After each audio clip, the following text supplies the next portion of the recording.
So guys, Nigerians have blasted Wole Soyinka for the statement he made yesterday against Peter Obi in South Africa. According to him, Peter Obi did not win the 2023 presidential elections and Labour Party members are aware of it but are just telling Nigerians lie.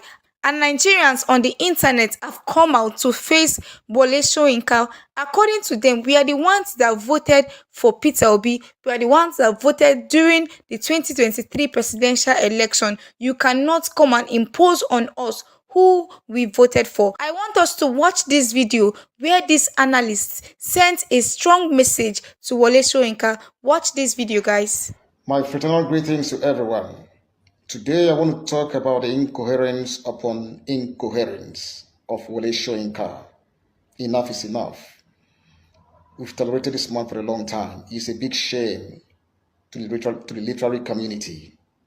Wole Soyinka, you are simply and squarely one of the intellectual idiots we have in this country. You are a man without principles. A thoroughbred and incurable hypocrite. That's what you are, and nothing less. No wonder it is argued that your so-called Nobel Prize you won in 1986 emanated from the boardroom of politics. And now it is true. Your attitude, your everything, your actions and inactions give credence to those assertions. If we want to talk about men of integrity, let's begin with the contemporaries. Are we talking about Chinua Achebe, the immortal sage and father of modern African literature? Are we talking about J.P. Clark, Africa's most lyrical poet? Or are we talking about Niyo Sundare, the scourge of tyrants?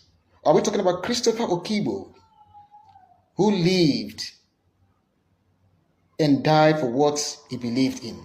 Are we talking about Gabriel Okara? Who are we going to juxtapose you with, Wole Soyinka?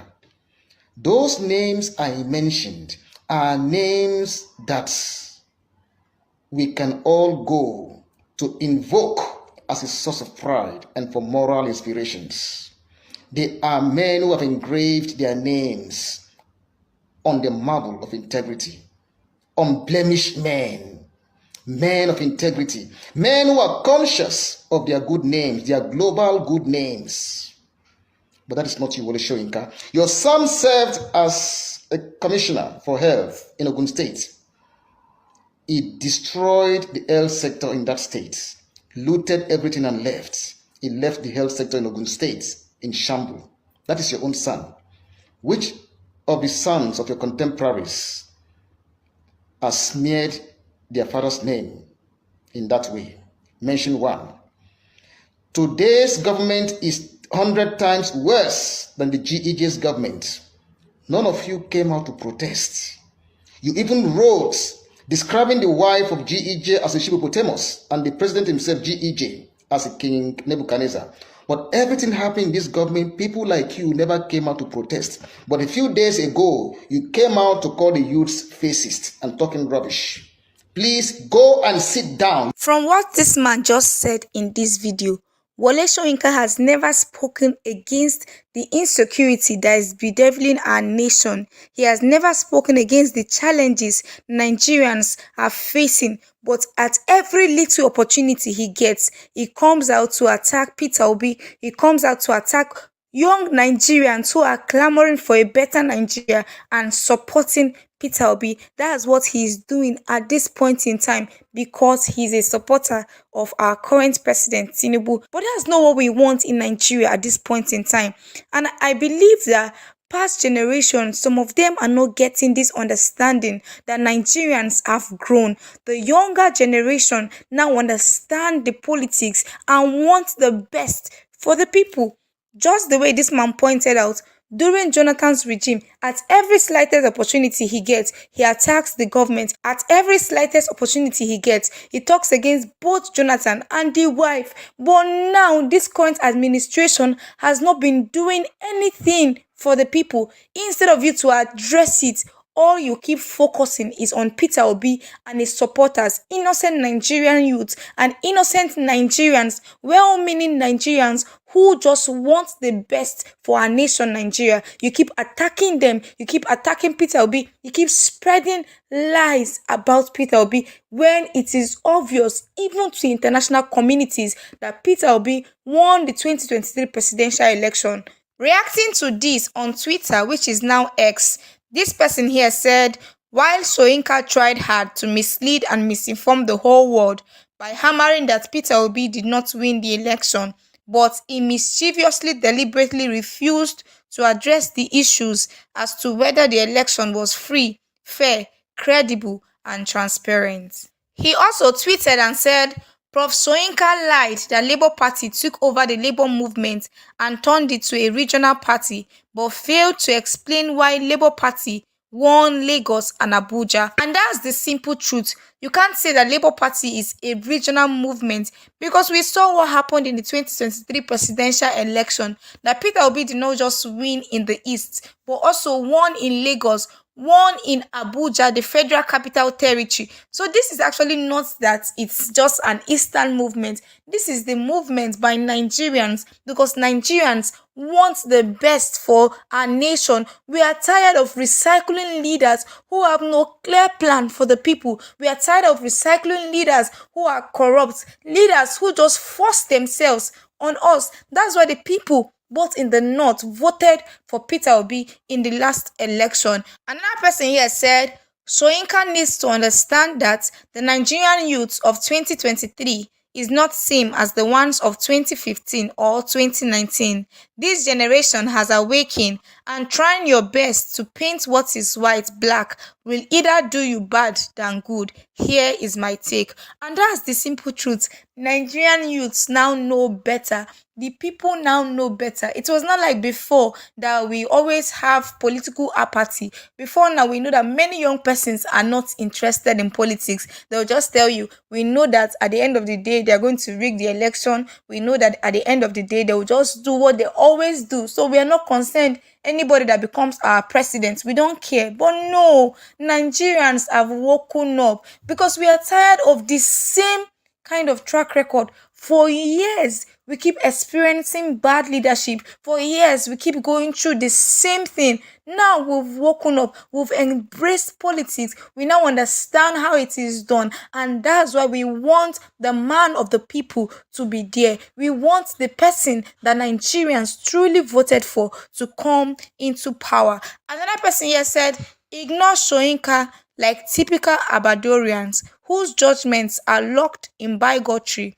What do you make of an octogenarian who threw decency in putrid gutters to call another man's wife Shippopotamus because of raw bigotry, hate, and parochial partisanship? His allergy to PO is expected. And that's the simple truth. Some years ago, because of politics, you called the wife of the former president a Shippopotamus.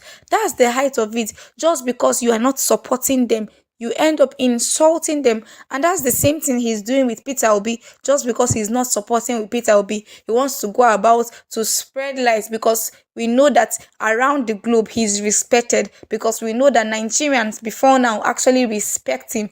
So he wants to use both his age and the respect that the people have for him to spread lies. Another person here said, please leave this man. He is a highly disgruntling character, very deceitful and untrustworthy, mischievous and treacherous. Never knew he could be this despicable. Another person here also reacted and said, he offered himself as APC propagandist. It is really sad, a Nobel laureate not being objective in national issues. And that's the truth. You don't talk about any other thing concerning politics. You don't try to assess the current government. You don't try to talk about the insecurity that we are facing in Nigeria. You have never spoken about the hardship that Nigerians are crying about. But the only thing you keep talking about anytime you are invited to talk in international stage or in Nigeria, anytime you are talking about politics, it's just about Peter Obi. You want to attack Peter Obi, and it is obvious because even when you speak, Peter Obi don't get to respond to you. But Nigerians, well-meaning Nigerians who know what happened in the 2023 presidential elections, are the ones that are always fighting for Peter Obi, are the ones that always counter your statement concerning him. No one should be surprised about Soyinka's recent attitudes. Remember, these days in Nigeria, professors, learned judges are nepotistic, tribalistic, and extremely corrupt. And that's the simple truth. We cannot trust anyone anymore, even our judiciary that Nigerians were looking up to. At the end of the day, they also failed Nigerians. So it is difficult now in this country to trust anyone because you don't know what is happening behind the scene. Another person here reacted and said, Soyinka, LP leadership knew Obi lost 2023 polls, but they want to force lies on Nigerians. This insurrectionist, this cultist, who invaded a radio station at gunpoint, littered universities and the streets of Nigeria with cultism, is out again making bogus claims after what we witnessed with the PEPT judges. With all due respect, Prof-fascist, sit this one out. The older you got, the more patriotism erodes from you, and it's a shame to see, knowing how much we revered you growing up, those great literary works of yours now seem a distant memory. We will spare no one on the side of Nigeria oppressors. With all due respect again, sit this one out. And it's very true. While growing up, most of us, we revered Wole Soyinka, but seeing what he's doing of late, it is not encouraging to the Nigerian youth, and this is not what we want. Nigerians know what happened during the 2023 presidential elections. Nigerians know what the PEP judges did on Wednesday, 6th September 2023. Yet you go around the world, yet you go about spreading false news about Peter Obi, yet you go about spreading false news about politics in Nigeria instead of addressing the challenges that we are facing in this nation. That's why we will not give up as Nigerians, as well-meaning Nigerians. We will not give up until the Supreme Court give us justice in this matter, because even our older generations, they are failing us at this point in time. They are looking at issues they are meant to trash. They are looking at the truth, and yet they will come out. Election Petition Tribunal, they said that nomination of candidates is solely the responsibility of a party, and the party have the right to determine who their candidate in an election would be. And anything that have to do with nomination of candidates is solely the responsibility of the party. That's what they said to us in their judgment. But we are seeing something different in Plateau State, because the National Assembly Election Petition Tribunal in the state have sacked all the PDP candidates that were elected in the state, noting that the leadership of the party that conducted their primary election was illegal. And people are beginning to wonder, is it not the same Election Petition Tribunal that said that anything that has to do with nomination is a party matter and should be solved by the party, not by the court, and you still go ahead to sack people because of the way they are nominated? Listen to what this Arise analysts have to say about these guys. Well, I think it's more of mischief than being inconsistent, and then also a high level of pretentious incompetence, in the sense that there on is whose part? Sorry, just to be clear on the part of the court. Okay. Because there is a presumption that the court has judicial notice of every law that is in Nigeria and every piece of decision that has been made by the Supreme Court. Now, even when a court is about to give a judgment, and in that same very morning, it gets a notice of a superior order or position of the Supreme Court, it has to conform its judgment to the position of the Supreme Court. And that is the principle of we call stare decisis. That is, stay by the decision of a superior court. So a tribunal is bound by the decision of the Court of Appeal as much as the Court of Appeal is bound by the decision of the Supreme Court. So it's unpatriotic. It is not only mischievous but borders on something that is incomprehensible for a judge in Nigeria to realize the principle of stare decisis and that of judicial precedent and disregard it. But there are often reasons why they do so. In this case, but again, if you look at the clear provisions of the, of the judgment that has been delivered against on Tinubu's presidency, particularly on the petition of APM and that of the Labour Party, you wouldn't in any way expect a tribunal to decide still that matters that had to do with the internal affairs of a political party and with regards to the processes that led to the selection of a candidate of another party, a candidate of a different party cannot make that the fulcrum of his of his approaching of his petition. And then that's so clear. And to don't think that several decisions have recently come out after the Court of Appeal has made that decision becomes very, very dangerous. And I think is a very serious matter for the National Judicial Council to really, really address. I'd actually like you to take it up from there. I mean, this group is calling on the NJC to review some of these judgments. I'd like you to talk about that. And is there a bandwagon effect? I mean, since the PEPT decision on APC and Tinubu, is that what seems to be playing out here? Well, sometimes where the ruling party seems to be the greater beneficiary of not necessarily. Perhaps the tides of the time are in its favor. However, if you look at the provisions of Section 134 of the Electoral Act, that says, in presenting a petition before the tribunal, one of the key issues, the basis for which you can present that tribunal, is to challenge the fact that the candidate at that time wasn't qualified to participate in the election. And that becomes a basis why they say, let us actually look at the basis of his candidature or his nomination. However, the court has in several times since 2016 and copiously with regards to the 2022 Electoral Act stated that such matters that deal with the nomination of an aspirant are pre-election matters and cannot be matters before the tribunal. Now, when you are referring to a bandwagon effect that it is happening to Gochinyere, it's now happening to Benila, it even happened even in Delta State with regards to that of Ilumelu, who is a beneficiary but has now become very threatened in the wake of the decision by the Court of Appeal. Now, the challenge therefore it's as if we are turning against the principle of law being the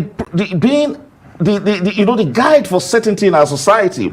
It shouldn't be, law is supposed to cure confusion. Right. You should be able to know that, yes, I am a loser in this matter. I don't need to even go to court. But it's as if we are reducing the court to a gambling spree, where in colloquial terms, people go and try a luck because it's like a kalo thing. Like this Arise analyst just pointed out, this is not just inconsistency but mischief. Are we not supposed to have the same law guiding election process and guiding tribunal matters in Nigeria? Why is it that this particular court will give a particular ruling, another court will give another ruling in the same kind of case and give something different when the people will be expecting, since that the tribunal sitting in Abuja gave this kind of judgment, this one here in Plateau State, they are supposed to go that line. At least they are using the same 1999 constitution. They are using the same electoral act. So it is meant to be the same judgment. Why is it that when it comes to a time, they will favor a particular party and then another time they will give a different judgment so that another party will not get justice? Why is it that our election petition tribunal are becoming bias? This is one question Nigerians are asking, and this is one question Nigerians need answer to. The Supreme Court have many questions to answer, because if these courts are giving different and dissenting judgments, how are we going to grow in this our nation when people don't really know what the law is all about? When people cannot even believe in the judiciary, because the judiciary will give a particular judgment today and tomorrow they will give a counter judgment in the same kind of matter. This is not how it's meant to be. The law should be the law, no matter who is involved. And that's what Nigerians have been calling for. That's what we have been clamoring for. That at every point in time, the law of the land should be constant. When it comes to party A, when it comes to party B, they should give the same kind of ruling. That's all we need. They will know that justice is served. Not that in the Presidential Election Petition Tribunal, they said that anything that have to do with candidacy and nomination of candidates is solely the responsibility of the party. And now, in this particular judgment, they interfered, not even minding that just few weeks ago you gave the judgment and you said by yourself that anything that have to do with candidacy, anything that have to do with nomination and how a party choose to nominate and pick their candidates is solely their responsibility. And now you are interfering in PDP's matter. You are interfering in this party's matter. This is not what we want for Nigeria. We want it that our rule of law is our rule of law. We want it that our law prevail, that nobody is above the law. But that's not what we are experiencing. We know it's obvious now that there are some persons in our nation that are above the law, that when it comes to their own cases, the law will be twisted, the law will be bent to favor them. Reacting to this on X, JP said, as Peter Obi and Atiku Abubakar prepare to head to the Supreme Court, these are some important issues the Supreme Court will have to explain to Nigerians regarding the technical PEPT judgment.